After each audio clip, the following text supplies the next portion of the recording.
Me llamo don Ernesto y hoy tengo 85 años. No soy poeta ni predicador. Soy un hombre que trabajó media vida bajo techos de chapa, con las manos abiertas como mapas, donde se leen cicatrices. Lo que vas a escuchar es una historia de carne y factura, de hospital y recibo de sueldo, de esa esquina exacta donde la alegría te arranca lágrimas y el poder te arranca el panel. Esta historia se llama El joven que fue despedido el mismo día que su esposa dio a luz. No la cuento para pedir lástima, la cuento para que nadie más tenga que elegir entre ser padre y seguir siendo empleado. Porque había leyes, sí, pero también había jefes que creían estar por encima del aire. Y yo era joven, terco y pobre, pero no quería criar a mi hijo aprendiendo a bajar la cabeza así. Estas palabras te tocan el pecho. Suscríbete ahora mismo. Aquí contamos historias que duelen y curan, con la voz gastada de un viejo que todavía cree en la dignidad. Deja tu me gusta para que este mensaje llegue a más trabajadores y comenta desde qué país y ciudad nos estás escuchando. Quiero leer tu barrio, tu turno, tu fábrica, tu hospital, tu mercado. Si viviste algo parecido, escríbelo. Sí, no.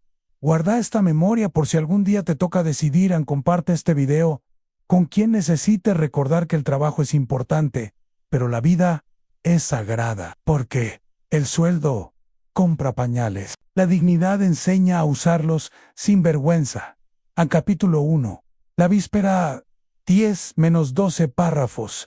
La noche anterior al parto. El barrio olía a pan y a lluvia guardada. Mi mujer, Elena, doblaba ropita que parecía de muñeca y yo repasaba.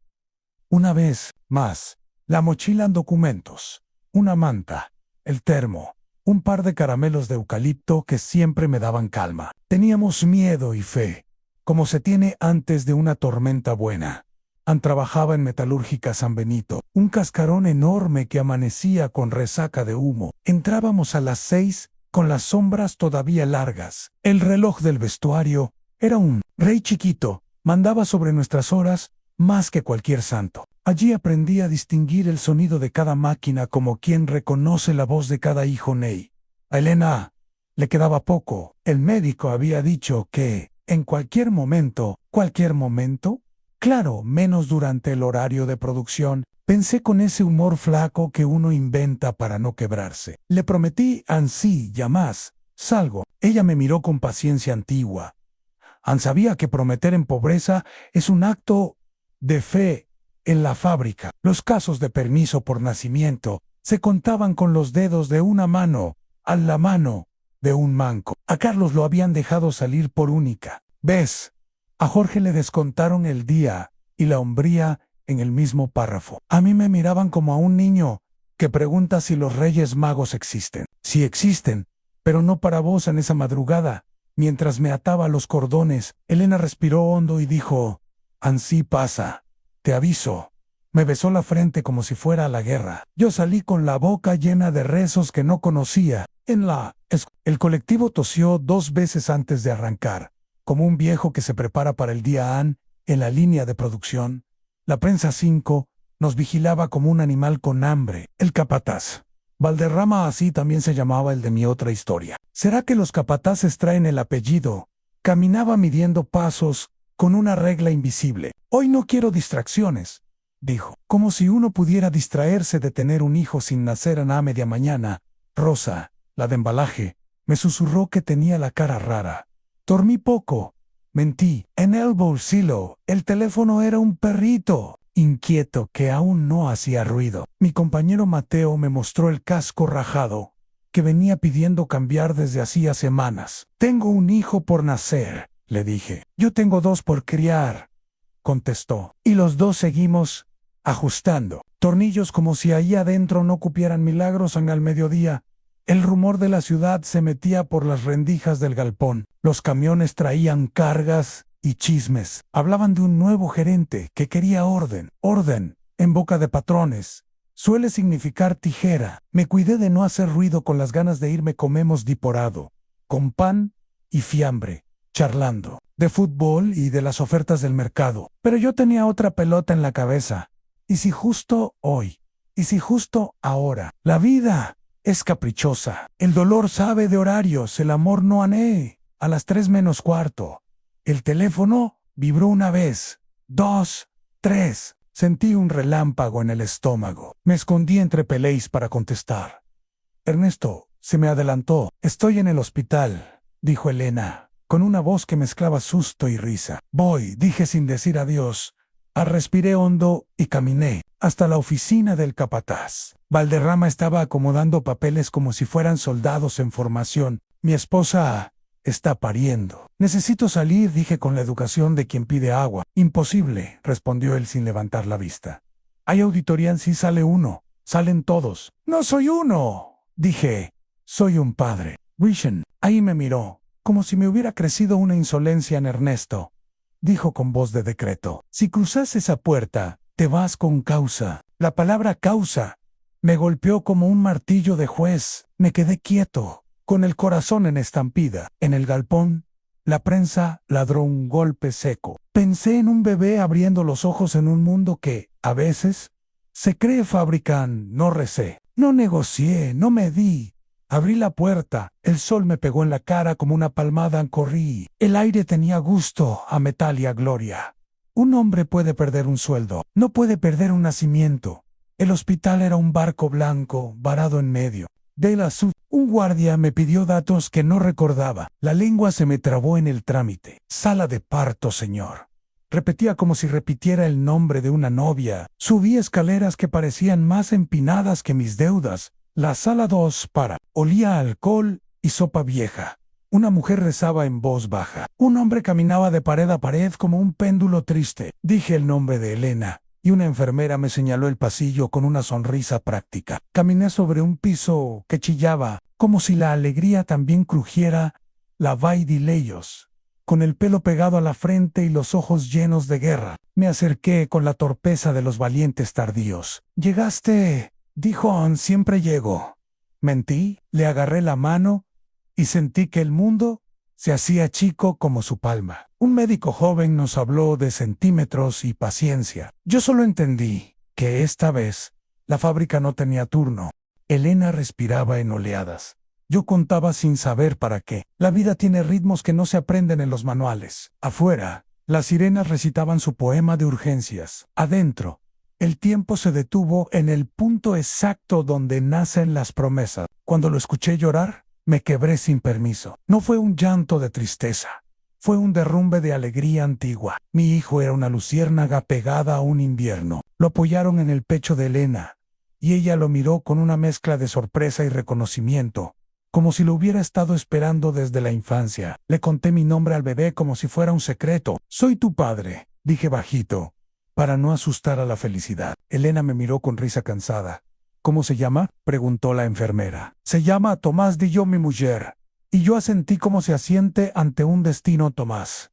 El nombre nos abrigó. Nos quedamos un rato en ese milagro discreto. Ese silencio lleno después del primer grito. Yo pensaba en la cuna prestada, en la leche, en el alquiler. Pero por primera vez, en mucho tiempo, el miedo no mandaba. Obedecía, en el teléfono vibró, no quería sacarlo. En ese rectángulo cabía la realidad con sus uñas. Lo miré por la cola del ojo en 4 llamadas perdidas. Un mensaje. Elena me tocó el brazo. «Atende», dijo, con esa sabiduría de quienes paren y manda. Abrí el mensaje con fecha de hoy. Se notifica despido con causa por abandono de puesto durante jornada crítica. Abajo, una firma que no conocía y un sello que parecía un chiste cruel. Sentí una oleada de bronca. Pero Tomás dormía en un triángulo perfecto entre mi mano y el pecho de su madre. Miré el techo y conté las grietas. No lloré. Apreté los dientes hasta oír un crujido. Elena leyó en mis ojos cómo se lía el clima. «Nos arreglamos», dijo, y en esa frase cabía una casa entera. Salí al corredor para llamar a Mateo. Me atendió agitado. «¿Dónde estás?» «En el hospital». «¿Llegaste?», dijo, y pude oír su alivio. Le conté lo del despido. «Te hicieron lo que prometieron», murmuró. «Asegúrate de pedir todo por escrito». Reí sin humor sí.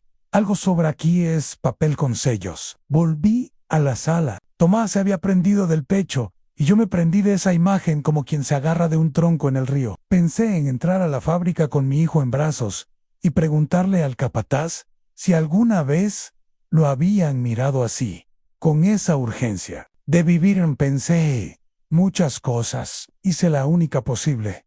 Ambesé la frente de mi mujer y le prometí que el pan no faltaría. Cuando nos dejaron solos, llamé a mi madre. Ann lloró en silencio. Nacen criaturas cada día, dijo.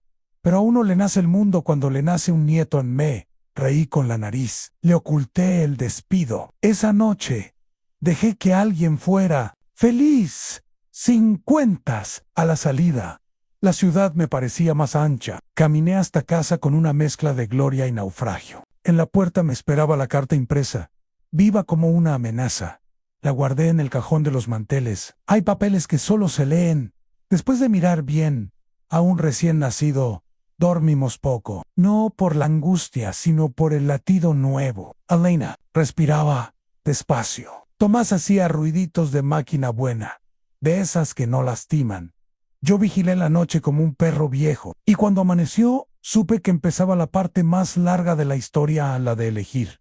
Cada día, entre ceder o sostener. Al día siguiente del nacimiento, el mundo me parecía más luminoso y más cruel al mismo tiempo. Caminé hacia la fábrica, con la esperanza absurda de que todo fuera un malentendido, de que el papel con mi despido se deshiciera como tinta en agua. Pero la esperanza, hijo, esa vez es un traje prestado que no te queda. En la portería me miraron, con ojos de estatua. El guardia, que siempre me saludaba con un gesto de cejas, apenas levantó la vista. Orden de arriba. Don Ernesto no puede pasar. Sus palabras eran un muro pintado de cortesía. Insistía y me dejaron entrar hasta la oficina de personal. Allí me esperaba un sobre blanco con el sello rojo como una herida. Abandono de puesto en jornada crítica. Falta grave. Despido con causa. Eso decía. No hablaba de bebés, ni de partos, ni de lágrimas. Hablaba de reglamentos, de cifras. Diggs, yo lo leía como quien lee una traición disfrazada de procedimiento.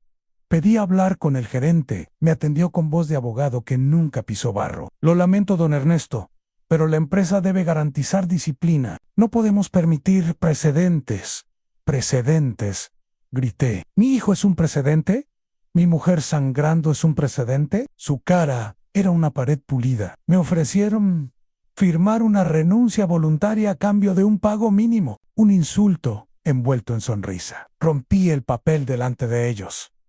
No vendo mi nombre ni con descuento, dije. Salí de la oficina con el corazón a martillazos. Afuera, el sol pegaba fuerte, como si quisiera derretir la injusticia. Pero la injusticia tiene piel de hierro. Regresé a casa con el sobre en el bolsillo. Elena me vio entrar y supo todo sin preguntas. Le conté los detalles igual, porque el dolor compartido pesa menos. Ella escuchó en silencio, acariciando a Tomás que dormía con la boca entreabierta. Nos arreglaremos, repitió. Esa frase se volvió nuestra armadura. Esa tarde fui a ver a Mateo. Me recibió en la esquina, sin querer que lo vieran conmigo. Te están usando de ejemplo, me dijo. Dicen que te echaron por insubordinación, que ahora nadie se atreva a pedir permisos. Su vergüenza era más grande que su miedo. ¿Y vos qué harías en mi lugar?, le pregunté. ¿Va la cabeza? No sé. Y yo supe que sí sabía, pero no podía decirlo. En el barrio corrían rumores. Algunos me llamaban valiente, otros irresponsable. Los viejos me palmeaban la espalda. Los jóvenes me miraban como a un futuro que no querían. Yo cargaba la contradicción como quien carga un costal de harina húmeda. Pesa más de lo que parece en Tresión de noche. Mientras Tomás lloraba y Elena lo arrullaba, yo pensaba en demandar, en denunciar, en gritar, pero también pensaba en la leche, en los pañales, en la renta. La justicia es una palabra larga, pero el hambre es más rápida.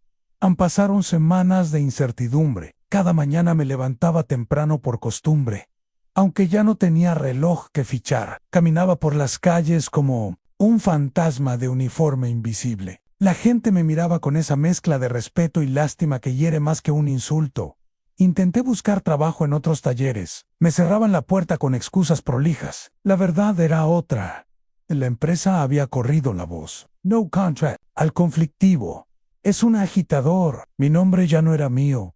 Era un estigma con eco en cada oficina. Elena me animaba. Vendíamos pan casero, cosíamos ropa usada, hacíamos lo que podíamos. Pero yo sentía el veneno del fracaso colarse por mis venas. No sirvo ni para mantener un hogar, me decía en la oscuridad. Y ella, como siempre, me respondía con silencio y ternura. Los dos lenguajes que salvan al hombre cuando las palabras lo hieren. Un día recibí la visita de un periodista local. Había escuchado mi historia. Queremos publicar su caso. Dude. El miedo a ser señalado era grande, pero la rabia era más grande todavía. La conti, todo, el parto, la negativa, el despido. Sus ojos se agrandaron. Esto va a resonar, aseguró a la nota. Salió en el diario bajo el título «Han despedido por ser padre». La ciudad se sacudió. Algunos me abrazaron en la calle. Otros me escupieron con palabras. Eso te pasa por rebelde. Pero al menos ya no era un secreto. El eco de mi dolor rebotaba en paredes ajenas. El sindicato me buscó. Me citaron en su sede. Un edificio viejo con carteles descoloridos. Prometieron apoyo, abogados, denuncias. Yo sabía que muchas promesas se quedan en papeles. Pero acepté. Era mi única arma contra un monstruo enorme. Mateo me llamó esa noche. Leí tu historia en el diario, murmuró. Me dio vergüenza no haber hablado ese día. Yo le respondí: todavía hay tiempo. Hablar siempre es tiempo. Sentí que mi voz temblaba, pero no se rompía. A la empresa reaccionó rápido. Publicaron comunicados diciendo que mi despido era justificado, que la disciplina era esencial. Palabras frías, como tornillos oxidados. Yo las leía y pensaba: disciplina es cuidar la vida, no mutilarla. El BEI se dividió. Algunos me traían comida, otros cruzaban de vereda. Ser ejemplo tiene doble filo, inspira y asusta. Yo dormía poco, pero cuando veía a Tomás respirando tranquilo, me recordaba por qué valía la pena. La denuncia llegó a tribunales. Fui con ropa prestada, con zapatos lustrados a mano. Nunca había estado en un juzgado. El juez me miraba como si yo fuera parte de un expediente más, no un hombre que había corrido para ver nacer a su hijo. A los abogados de la empresa eran dos, de traje gris y sonrisa de mármol. Alegaban abandono injustificado, precedente peligroso, quiebre de disciplina. Yo solo tenía mis palabras, mi verdad y una carpeta con la nota del diario. Declaré, con la voz firme aunque las manos sudaban. Canté como Petty. Permiso. ¿Cómo me lo negaron? ¿Cómo me amenazaron? Describí el llanto de Tomás como prueba más fuerte que cualquier sello. El juez escuchaba, anotaba, levantaba cejas. No sabía si era compasión o rutina. La sentencia tardaría meses. Mientras tanto, sobrevivíamos. Vendíamos empanadas en la esquina, lavaba autos, hacía changas. Elena nunca se quejó. Mientras estemos juntos, el hambre no entra, decía. Guayo la crea, aunque por dentro la angustia me hacía grietas. El sindicato organizó una marcha. Llevamos pancartas, gritamos consignas, marchamos frente a la fábrica. La policía nos vigilaba con ojos de hielo. Yo sentía que mi voz se mezclaba en un coro más grande, que mi desgracia era también la de muchos en ese día.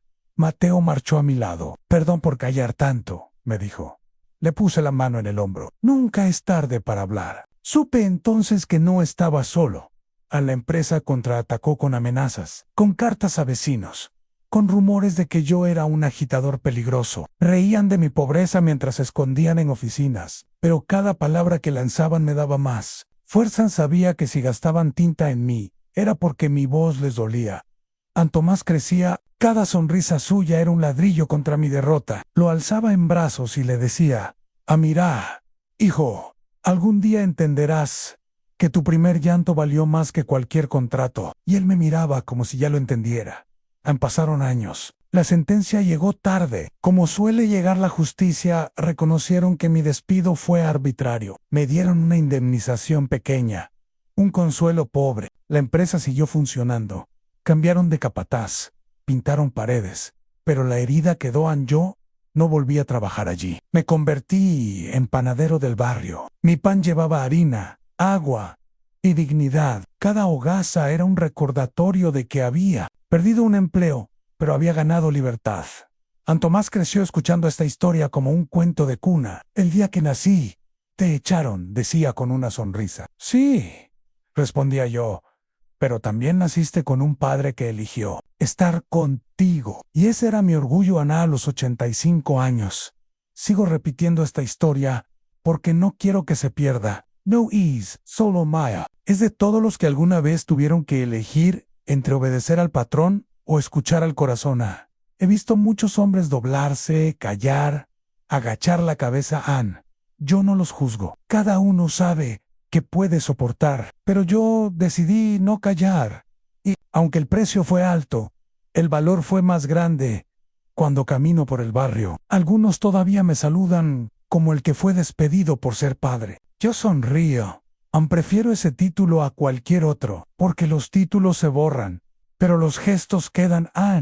Y ahora, mirando hacia atrás, entiendo que ese día no perdí, sino que gané un hijo que me conoció valiente, una mujer que me vio fiel a mis promesas y una conciencia limpia.